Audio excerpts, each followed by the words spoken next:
Reencarnação é uma coisa séria, principalmente quando esse homem lindo é a razão de eu querer livrar ele desse karma. Tudo o que eu peço é que esse homem consiga abrir finalmente seu coração e possa ser feliz. Mas nem tudo é flores no caminho desses dois. Uma maldição pode mudar tudo isso. E é isso que iremos descobrir no vídeo de hoje, resumindo nosso destino. Depois da confissão do Sil, as coisas entre ele e o Jae-young já não estavam das boas. Durante uma discussão entre os dois, Honju intervém e explica por que Sil está agindo assim. Bom, claramente eu fiz um feitiço para você, só que eu feitiçei a pessoa errada, sabe? Bom, com tudo isso, Jae-young acha tudo isso demais para ele. Mas o nosso casal mostra quem realmente acredita em feitiço. Mas para comprovar que nada disso é real, Jae-young propõe que ela faça um feitiço. Honju logo aceita. Quem fica na ofensiva é Siu, acreditando que ela aproveitará a oportunidade e usará agora o feitiço certo na pessoa certa. Bom, é isso que ele pensa. É aí que acontece uma cena tão engraçada entre aqueles dois, correndo até a casa dela e se entalando na porta, para quem entra primeiro. Já dentro da casa, os dois parecem uma criança brigando por causa de um banco. Depois da criancice daqueles dois, Honju revela que fez o feitiço de beleza. Aí os dois chegam na conclusão que não fez diferença em nada, então os feitiços não são verdadeiros. E Siu fica com o troféu de perdedor, já que os dois concordaram que se o feitiço não fosse real, ele se afastaria dela. Então, com essa conclusão, Silva vai em busca de resposta com seu médico, que explica a situação para ele e ele responde que tudo isso é consequência de um complemento neural, um sentimento que ele acha que sente para Ronju, só que não é real. Então, Phil vai até a Hondyu e explica a conclusão lógica que ele acabou descobrindo para ela, dizendo que não gosta dela, mas sim por causa do complemento neural. Ah, me poupe, né, Sil? Pode inventar toda a desculpa possível, se não me engana, não. Porque não é normal ele se preocupar com ela por causa do florista que continua importunando a Hondyu. Depois dele descobrir pela chefe dela o que está acontecendo, ele vai até o florista e pede para que ele não incomode ela novamente. Mas como se isso adiantasse alguma coisa, porque pelo esse sorriso desse cara diz tudo. Já na prefeitura, descobre o relacionamento do Siu com o Nayeon. E mais uma vez a Hondil fica no meio disso. E Siu se sente incomodado com a situação, principalmente ao ver com aquele olhar de que se meteu aonde não devia. Depois desse escândalo na prefeitura, as suas colegas de trabalho, que até ontem nem sequer dava bola para ela, a chamam para beberem juntas, mas quando a mola é pouco, o Santos sempre desconfia. Elas o questionam de ter levado um fora do Siu, já que elas tinham visto ele junto mais cedo. Mas se elas soubessem quem foi que pegou um fora realmente, aquele homem lindíssimo, elas não acreditariam. Só que a Ronju não diz nada. E falando nele, tá todo preocupado com ela por estar bêbada e a segue para ela se sentir segura até o caminho de casa. Mas Ronju se sente incomodada pelo fato dele estar ali se preocupando com ela, já que ele tinha dito que não sente nada por ela e sim por causa do complemento neural. Ai, gente, esses dois, meu Deus do céu. Já o Jae-jong está começando a se aproximar da Honju. Aparentemente, esse homem lindo agora se arrependeu de ter dado um fora nela, mesmo que ele queira nem sequer deixar a bochecha dela toda rosada. Só existe agora uma pessoa que é capaz disso e sabemos muito bem quem ganha essa guerra entre eles. E falando nele, tá agora em uma tremenda chave de cadeia. A Nayeon e o seu pai, sim, ele saber, marcou a data do casamento. E se o que não se mexe pra nada, pelo amor de Deus, faz alguma coisa, meu filho. Já a Nayeon descobre que o Siu tem se encontrado escondido com a Honju, mas claro que ela não tem nem a sensatez de brigar com o namorado dela. Ela vai descontar a raiva dela na Honju, se sentindo ofendida de mulher traída, mas sabendo muito bem quem está sendo traído aqui. Ah, minha filha, vem querer te fazer de santa agora. Mas Honju é boa demais para devolver um tapa nela. Mas de quem ela vai resolver as coisas é com o Siu, que não deixa dúvida nenhuma de quem realmente ele gosta. A puxando e dando o beijo. Vocês não sabem o quanto eu esperei por esse beijo. Ai, gente, que química entre esses dois. Maravilhoso, muito fofo junto. Eu, nesse momento, tava vibrando para que esse homem fizesse pelo menos alguma coisa. Finalmente teve atitude, né, Siu? Mas claro que a Honju, ela acaba com o meu momento quando se afasta e deixa claro para ele que eles não podem se envolver. Mas Honju nem consegue dormir a noite toda. Não é por causa do beijo que ela ganhou do Siu, mas sim porque levou uma bofetada da namorada dele. Por isso que no dia seguinte, ao encontrar com a Nayeon, eu torcendo para que ela pelo menos jogasse aquele copo com água na cara dela. Mas claro que a nossa lindinha é muito educada para se rebaixar, deixando claro a situação do Siu para ela. Já os dois não podem nem se afastar pelo fato de trabalhar no mesmo local, porque Honju logo tem que pedir em consultoria a ele sobre o novo projeto. Mas a situação entre eles é quase de partir o coração ao vê-los gente tão distante, mas tão perto ao mesmo tempo. Mas tudo isso acaba quando ele recebe o conselho da vovó Xamã, que mesmo que ele ignore o laço que une eles, ele só tem uma opção. E isso leva até a casa da Honju, pois ela não quer mais ficar com a caixa de madeira. Então os dois resolvem enterrar aonde ele encontrou pela primeira vez.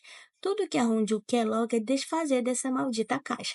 Mas ao cair no chão, eles descobrem um livro de feitiço, ou pode-se dizer, um livro de maldição, em um fundo falso da caixa.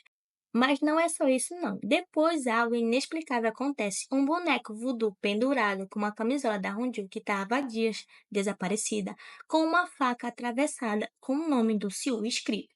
De fato, só existe uma pessoa que é capaz disso. E para ele, sem dúvida nenhuma, fica claro quem realmente fez isso foi o florista.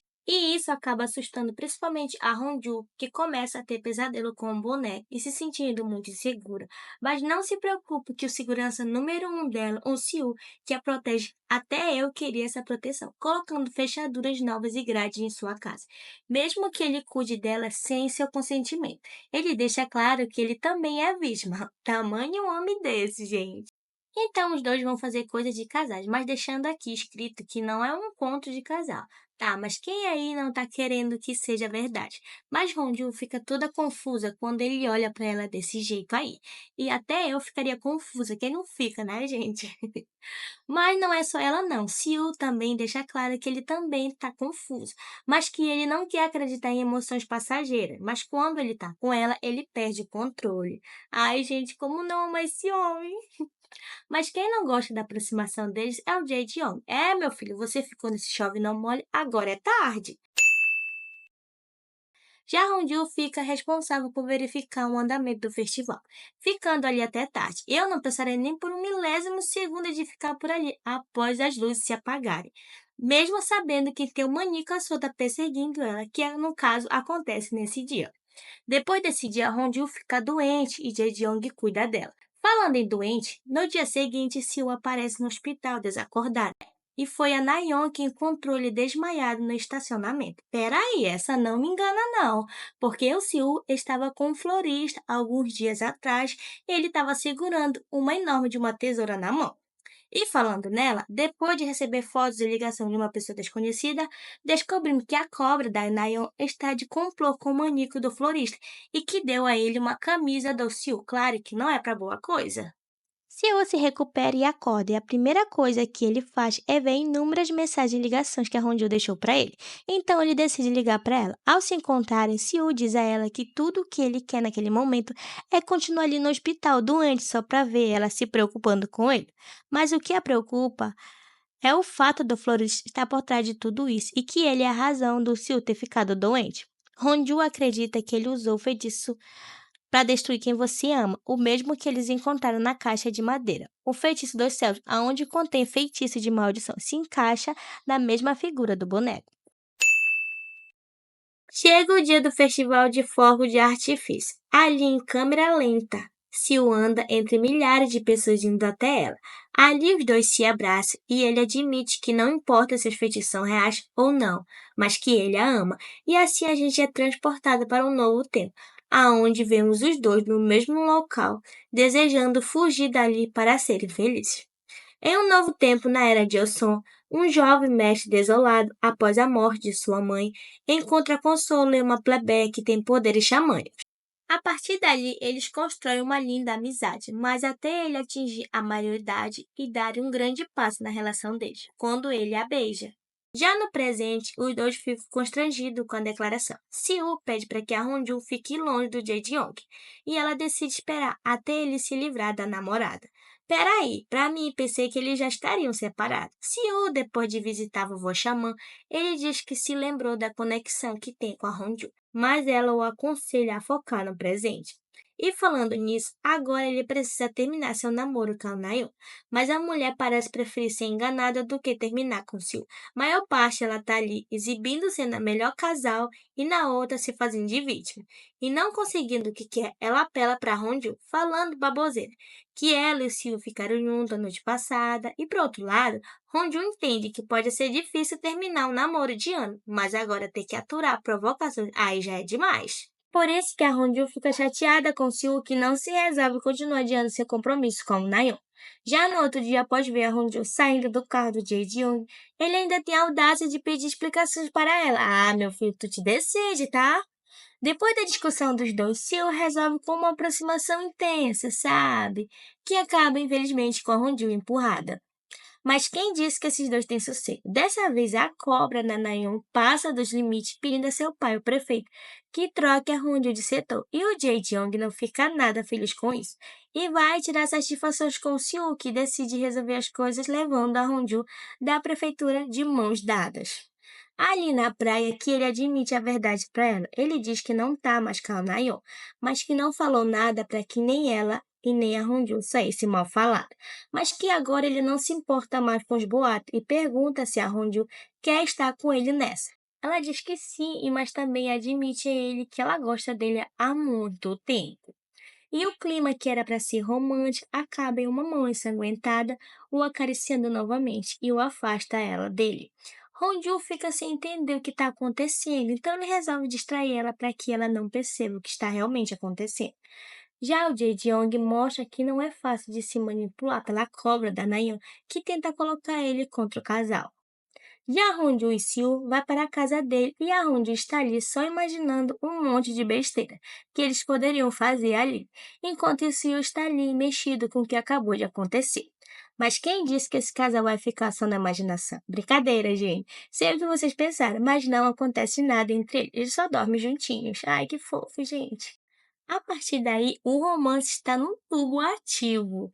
Abraços em público e videochamada mais fofa, gente. Como não se derreter por esses dois? Ai, gente, dá vontade de pegar esses dois, colocar no potinho e cuidar deles para que ninguém faça mal. Mas é claro que nem tudo é rosa no caminho desses dois. O Jae Young, depois de ver o casal passeando de mãos dadas, é convidado para almoçar junto com eles. Mas ele não perde a oportunidade para atrapalhar o nosso casal, expondo o lado ciumento do Seo-ki querendo impressionar com seus dotes culinários. Mas é o Jae Young que assume o papel de fazer uma comida deliciosa. Ele só não contava de ter que presenciar a fofura daqueles dois. É por isso que ele, bêbado, é todo fofo, gente, dizendo que uma ursa não combina com uma girafa, e sim com um javali, que no caso é ele. Ai, gente, tadinho. Senti pena do Jedion, meu Deus do céu. Vem pra cá, neném, que eu cuido de ti, vem. Por isso que no dia seguinte ele fica todo constrangido com o que aconteceu. E depois de se entender, ele se cumprimenta. Mais uma pessoa maldosa tira foto dele junto e manda essas fotos para Nayeon, que acaba espalhando essa foto pela prefeitura. E assim a Honju é alvo mais uma vez de fofoca. Só que a Honju não é boba e sabe muito bem que fez isso. Ela vai até a Nayeon e pede explicações pelo que ela fez. Só que ela mente descaradamente. Bom, já é do feitio dela, depois de ter dado um vaso de flores a Sil como forma de despedida. Mas sabemos muito bem que aquele vaso contém uma maldição que o florista fez com as roupas do Sil e da Honju cheia de sangue. Já Sil, em mais um colapso de memória, ele lembra de sua versão antiga, escrevendo uma carta sobre a transição da maldição e acaba o perturbando. E para se distrair, ele vai a um encontro romântico com a Honju. Durante uma escavação que deveria ser normal para aqueles trabalhadores, eles encontram ossos humanos e aparentemente pertence à esposa do florista desaparecido, já que ele era o responsável pelo parque naquele tempo. Mas uma pessoa que não sabe o que realmente está acontecendo, Honju, que vai investigar de perto uma cova no meio da floresta, mesmo sabendo que tem um maníaco à solta perseguindo ela. É aí que o florista aparece e empurra ela dentro do buraco que acaba desmaiando. O que está acontecendo aqui? Só pode ser encosto mesmo da vida passada dela para esse homem ser tão obcecado assim por ela. Mas também quero saber o que realmente aconteceu na vida passada dela com o Seo. Eu confesso que não estou preparado para uma separação entre esses dois. O que não falta nessa história é gente querendo separar esses dois. Mas é isso, gente. Enquanto isso não acontece, enquanto a gente não sabe o que vai acontecer nos próximos episódios, já vai deixando seu like aqui que é super importante. Se inscreva no canal e compartilhe com seus amigos. E é isso, e a gente se vê no próximo vídeo. Tchau!